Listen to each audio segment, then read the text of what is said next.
Es sveicināts manā pirmajā podkāstā Mirdzēt. Es ilgi gatavojos šim podkāstam ar nodomu, ka man vajag vizuālo materiālu, filmēt, montēt, mikrofonu, lai tas ir kvalitatīvi, intervēt, uzaicināt uz sarunu. Un tad es sapratu, ka man vienkārši ir jāsāk. Ar kaut ko vienkārši ir jāsāk. Un es sākšu pati ar sevi. Es neesmu izdomājis, ko es runāšu, par ko es stāstīšu. Tas būs plūsmā, tas būs spontāni, jo arī šobrīd atrodoties šeit ar telefonu un voice rekordojot savu balsi, pa vienkāršo, tas ir spontāni. Bet pirms es to sāku darīt, es sagatavojos. Lai gan no sākuma es domāju, es vienkārši paņemšu telefonu, apsēdīšos un vienkārši darīšu. Bet tad es sapratu, ka man ir jāsagatavo ķermenis. Es iegāju dušā, noskrubējos ar liepziedu skrubi, iesmaržojos ar dzintara ēterisko eļļu, uzkrāsojos, pat ja jūs mani neredzat. Un es pat saņēmos notīrīt nodrubušo nagu laku. Bet kādā brīdī es pat padevos, jo viņi nav tik vienkārši notīrīti, un tāpēc man uz nagiem šobrīd ir tāda nodrupusi mirdzoša nagu laka. Es šobrīd mājās esmu viena, lai gan es esmu mamma 1,4 gadi vecai aktīvai meitiņai, bet apstākļi ir salikušies šobrīd tā, ka man ir laiks sev un darīt kaut ko patiešām dvēselisku. Arī būt ar bērnu ir dvēseliski, bet mēs arī tās, kuras zina, vai tie, kas zina, būt non-stop ar bērnu, ir arī dvēseliski izsūcoši. Vajag balansu, un šeit šobrīd tas man tiek iedots no augstākiem plāniem, jo arī šis brīdis bez bērna ir arī spontāns. Pirms šī podkāsta ierakstīšanas man mājās sagadījušās tā, ka ir tikai viena kāršu kauva palikusi. Un tā ir Rebekas Campbells The Healing Waters Oracle.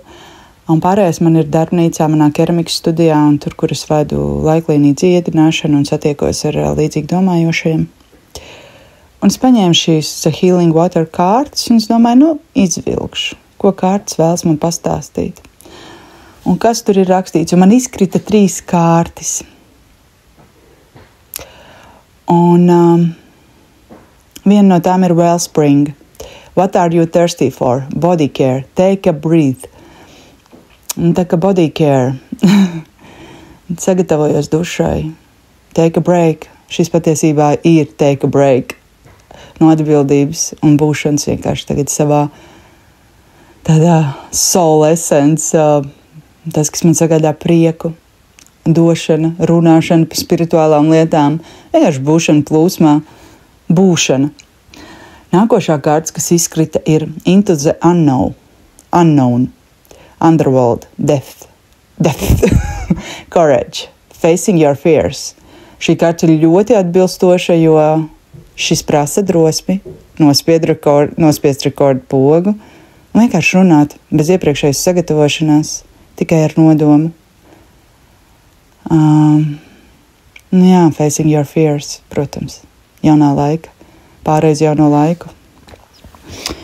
Un tad ir kārts ar bērniņu, kas tādā tā kā DNS spirālītē augšā apakšā, Birth Mysteries, What are you being called to create? Kur vēl atbilstošāk? Un tieši par bērnus iepriekš runāju, un šī kārts arī ir bērns, tādā Cosmic Womb dzemdē, vai māca dzemdēts ar Healing Waters. Jā, un šis varētu būt mans jaunais bērniņš, par ko rūpēties. Podkāsts Mirdzēt. Kāpēc Mirdzēt? Ne jau tāpēc, ka man Instagram konts saucās Mirdzēt, kurš runāja par spiritualitāti. Ne. Here's what I found. Oh no! 4. Sīrija man uzslēdzās. Man ierakstās kaut kas. Stop. Laikam ierakstās. Oh my God. Ierakstās vai neierakstās? Oh my god. Tā tad errors. Jā. Mazliet ne tā poga piespiedās. Tātad, pie kā es paliku? Par stāstīšanu par mirdzēt.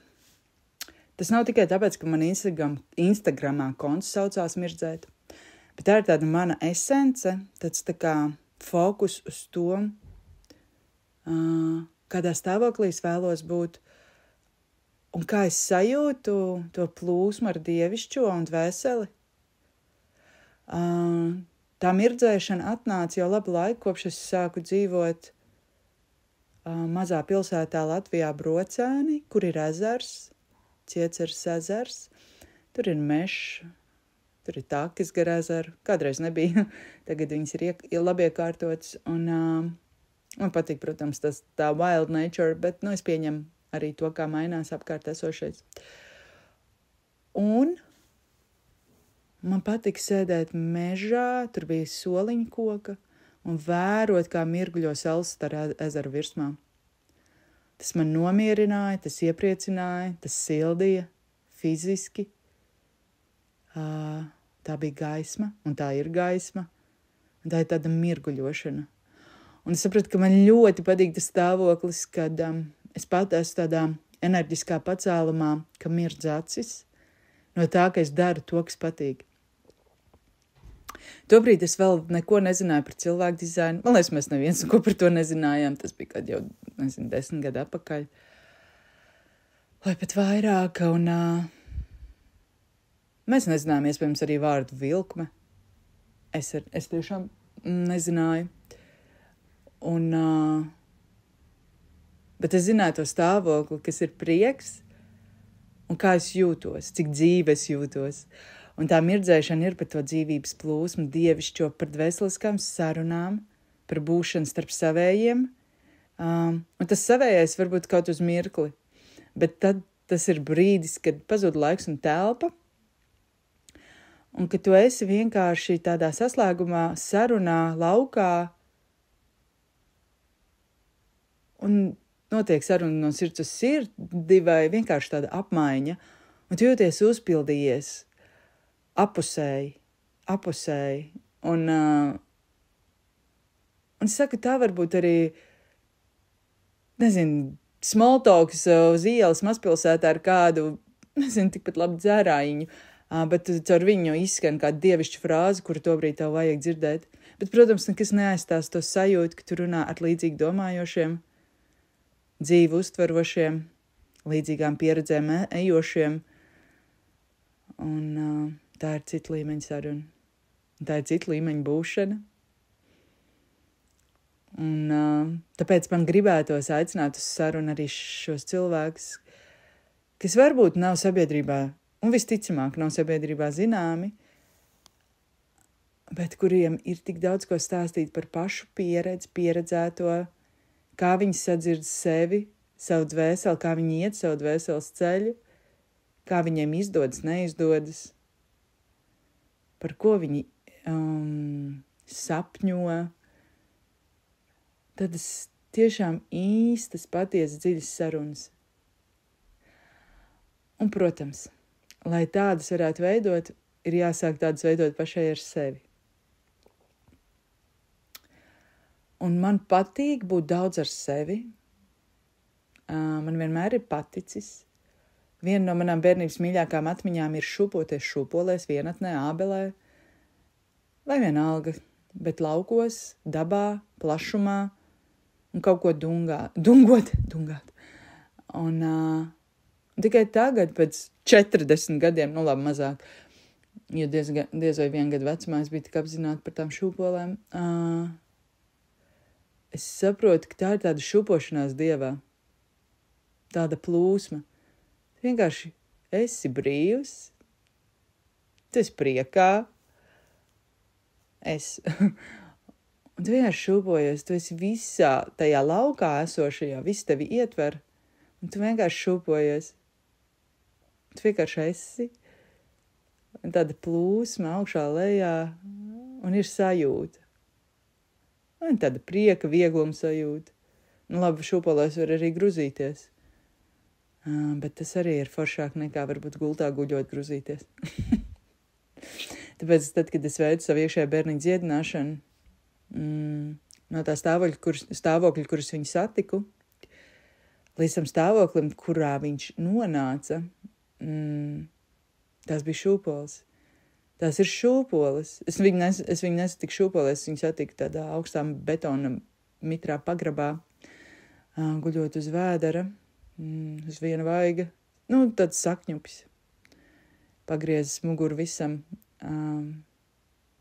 Es runāju par savu iekšējo bērniņu, kas zina un ir bijuši meditācijā un skatījušies, meklējuši, dziedinājuši savu bērniņu, tie sapratīs. Jā, un tad... Un es ik pa laikam aizēju apraudzīt, kā iet manam iekšējam bērniņam. Vai joprojām viņi priecīgi stāv šūpolēs vai sēž šūpolēs, plīvojot kleitai matiem, basām pēdām, ar skatu uz plašumu uz jūru, zini, tādā apmēram tā kā kaut kādā Ulmalas vai Jūrkalns kāpās šūpoles, un viņi vienkārši brīvi šūpojas. Un tad viņi var noskriet lejā, pludmalē, un satikt citus iekšējos bērniņus. Un spēlēties, un nebūt vispār viena vairs. Jā. Tā kā jā, podkāsts mirdzēt, sarunas. Un es varbūt tik pa laikam tā ienākšu, kaut ko parunāšu, ja būs kas klausās. Bet varbūt arī man nemaz nevajag obligāti, lai ir kas klausās, bet, protams, ja vismaz vienam nodara tas, ko es saku, caur savu spontāno runāšanu, ja tas kaut ko dara, tajā brīdī, kad tu klausies, tas ir ļoti daudz. Ļoti daudz. Un tāpēc pirms es nācu šeit nospiest pogu rekordu, labi, es 2 reizes to tagad darīju, jo man bija erors, es izteicu nodomu, es sagatavojos, es biju plūsmā, un man tas ir svarīgi.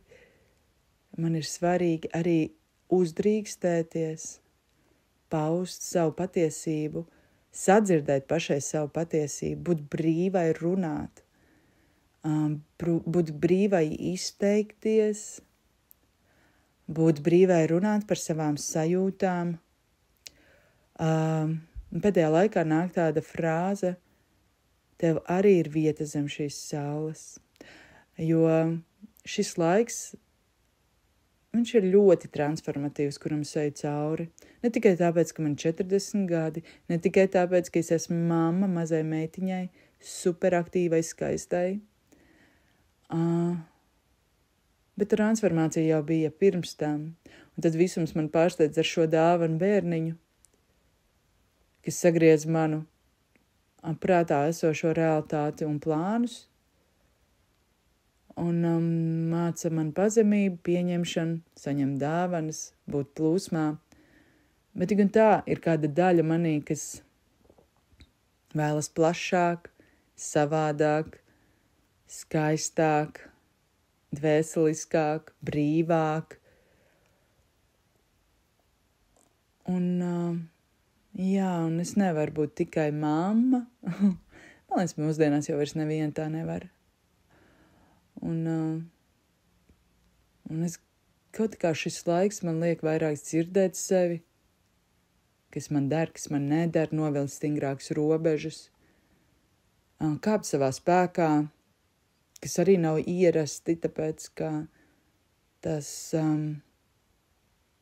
kādu apkārt var sāpināt, tas, metu no savu people pleasingu, izdabāšanu citiem, ar tādu distanci un kāpšanu savā spēkā nāk arī visādas atmiņas, sajūtas par pieredzēto, kam dvēseli gājis cauri, kam es pats cilvēciski gājis cauri, kuras esmu nebijusi pati. Un tas ir, protams, ļoti daudz kur. Un par to drosmi, kad es drīkstu sapņot un arī es drīkstu kaut ko saņemt no šīs pasaules un pieredzēt, pasaules skaistākās vietas, lietas. Un kad tas nav slikti, to sagribēt, to patiešām gribēt iezemēties. Es ceru, ka tas nepaliks tikai sapņu līmenī, bet tas arī fiziski būšu drosmīgi realizēt. Jā, tagad es beigšu, jo es redzēju, ka sētā iebrauc mašīna ar meitiņu, tā kā prātīgāk būtu beigt šo podkāstu, bet es to esmu izdarījis. Es ņēmu, nospiedu rekordu un ierakstīju. Protams, otrs jautājums, vai es to laidīšu plašāk, vai es būšu ļoti kritiski pret sevi. Es esmu vispār jauno pēc horoskopa, tātad visādi var gadīties. Bet es domāju, ka es palaidīšu, lai vismaz ir sajūta, ka es sevi neesmu pievīlus. Tāpēc paldies, ja tu klausījies, un lai mums izdodas mirdzēt.